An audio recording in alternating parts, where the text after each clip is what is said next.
All right, everybody, here is what we're going to do today.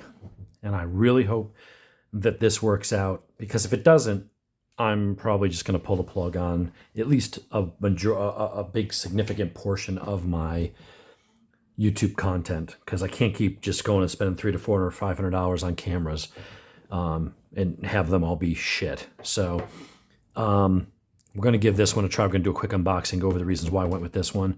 You know, I had GoPros for years, and they worked well up until this one, the 9 Black. Absolute garbage. The quality of GoPro has gone down so far.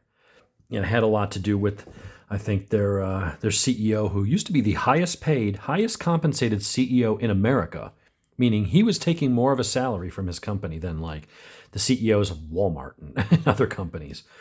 And was just living that rock star lifestyle and scared off some investors at some point. And, you know, they pulled out and company had a little bit of trouble and had to cut corners internally. And so quality control and innovation kind of went by the wayside. It seems like their former CEO, I don't know if he's still the CEO, but their founder and CEO and some of their people running the show there almost ran the company into the ground, it seems, in a lot of ways. And the 9 was plagued with problems, and they kept promising, oh, we'll fix it in an update, and of course it never happened. And they do what Apple does, you know, oh, we'll put out a new version, you know, and Apple does tend to at least eventually get around to fixing the bugs, so I'll give Apple that. These guys don't. They're just like, well, we'll put out the new camera. The problem is they keep putting out new cameras that don't have anything, you know, they have new features, and maybe they take better video when they work, but they don't actually fix the existing problems. So the problems with the random freezes, I'd be going down the road and I'd notice my screen goes black and it stops flashing. So I'd have to stop my ride or wait until the end of the track day session, you know, that session, come over to this, pull over to the side of the road, pull the battery out, put it back in to reset it. And then whatever video I had been recording, that was corrupted. So you'd have to reformat the card. And you have to do this. And I might have to do this. And it might go a couple weeks without doing it, and then I might have to do that reset 6 times in a day, and the footage would be useless. And it was a known problem with the 9s. And you can say, well, I had a 9 didn't have problems. Well, like anything, a widespread problem might be 2%, might be 5% of them. Doesn't mean all of them, but it's such a high percentage that, you know, you have millions of people, or at least thousands of people, or tens of thousands of people with these problems. So when the 10 came out, I gave them the benefit of the doubt. I got the 10, and was plagued with overheating issues. And I actually paid for the subscription model, where they said, you know, you pay the extra $50 a year, and you get special 24/7, 365 customer service, and no questions asked replacement twice. That's dos times a year. A few months in, you know, it was taken great videos, and then it started overheating, and they're like, well, you know, you can't, you know, if you're sitting in the garage in the heat and you don't have air circulating. No, I'm talking about mounting the camera to the handlebar of a motorcycle, and I've got 80 to 120 mile an hour wind blowing over it, and it would still overheat. And I went through this with them and talked to them about it, and they said, well, you know, the solution, we talked to the engineers, and we're not going to replace it because it's not defective. I'm like, how does it not working? You know, how's that not considered a defect? They're like, well, if you want to keep it from overheating, you can't shoot at 40 or 60 frames per second. You have to drop it to 30 and then it won't overheat. I said, that cannot be the official fix.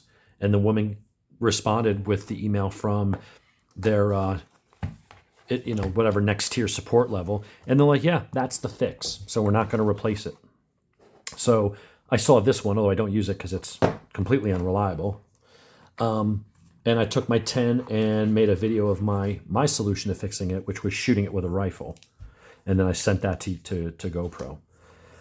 So this came around, you know, so that prompted me to get this one, get the OneRS. Got the OneRS. And it's been good, but the video quality's never been as good as the GoPro. But it's been reliable and it doesn't overheat. But then I started having problems with some of the microphones, and I would switch external microphones, and something's gone wonky in it, and I'm just like, you know what? And it doesn't have horizon leveling. So I just said, you know what? I need another one. I looked at the 11 figuring, you know what? Maybe GoPro has learned their lessons and the new one is better. And yet I look at all the reviews, it overheats faster than the 10 did. GoPro is garbage. Don't buy GoPro products. Stop giving them your money. It's garbage. It's not engineered well. When it takes a video, it will look tremendous. The problem is, unless you're just taking short 2-3 minute videos, if you're out there using it for a half hour, half the time it just doesn't work. And you can't get to the end. I mean, imagine if you're doing skydiving. You save up, you get the balls to go skydiving, and you get out there and you do it, and you get to the bottom, and it overheated, and it didn't work. What are you going to pay for another skydiving lesson to go and redo it? The moment's gone. Same thing with track days, a really good mountain bike run, or all kinds of stuff. You do a really good run on the Dragon, you're heading home, the tail of the Dragon in the car on the bike. You're like, all right, I got some great footage for the channel. I'm going to come home. You stop at the gas station, and it turned off a minute in. If you can't rely on it, I don't care how good the quality is, if it doesn't work the majority of the time. So I read reviews, and all the reviews on the new Osmo Action 3 have been kind of tremendous. So it is a smaller camera. It's got a very interesting mounting mechanism that we're going to go over in uno momento. And it does 4K up to 120 frames a second, which I just need 60 for fast-paced action. It's got a longer lasting battery than the GoPro. It also supports rapid charging, so it charges up in less than half the time of the GoPro. Apparently, this sucker does not freaking overheat. I've seen people trying to get it to overheat, and it just doesn't do it. It's a really reliable platform. It also has this very innovative magnetic plate that aligns it, and it clicks in. So that is on there, nice and secure. And then you pinch those two tabs and unhook the metal clips, and it pops off. But it just wants to snap right into place. I can mount this on my helmet. I can go ahead and mount this in the car. I'll put that on the dash and give myself a dash cam.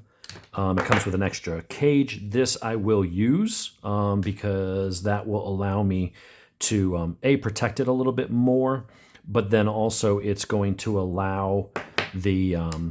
me to safety wire it. So if that clip ever came undone, I can drill a small hole and put a clip through it and safety wire it to the bike so the camera won't go flying away or into traffic or hitting somebody on the track at 170.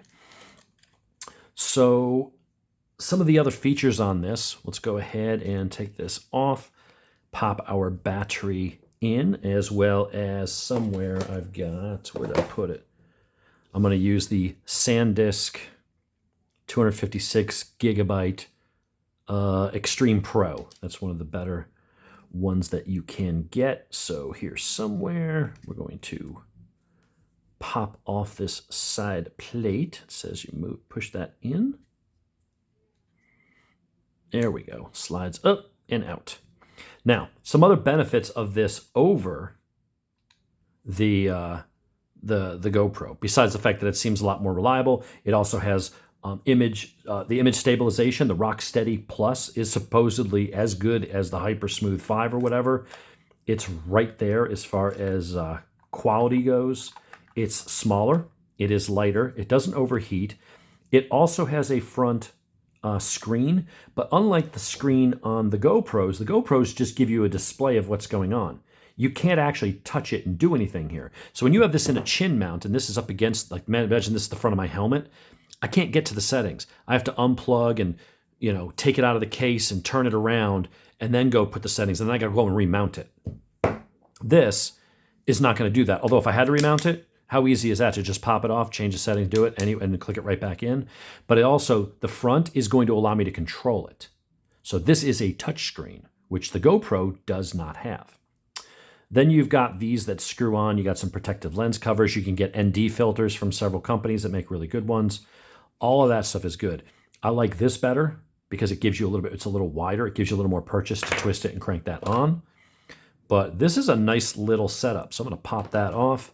We'll go ahead and this sort of loosens, and you just kind of slide that in there, put it in that, little protective cage. And let's see, snap it in. So now I can safety wire that. That's nice because that in the crate makes it just a scooch bigger than that, but now I've got this armored protection. This has a rubber bumper around it. This unscrews and is replaceable, so it protects your lens. I can access everything that I need to. And if I need to open this to get to my port or put in an external microphone, I have that. This is also waterproof down to 16 meters, which is like 53 feet instead of 10 meters. So not that I'm ever going to go and exceed either of those, but it is nice that it just has that extra bit. So I can charge this. It's got the rapid charger.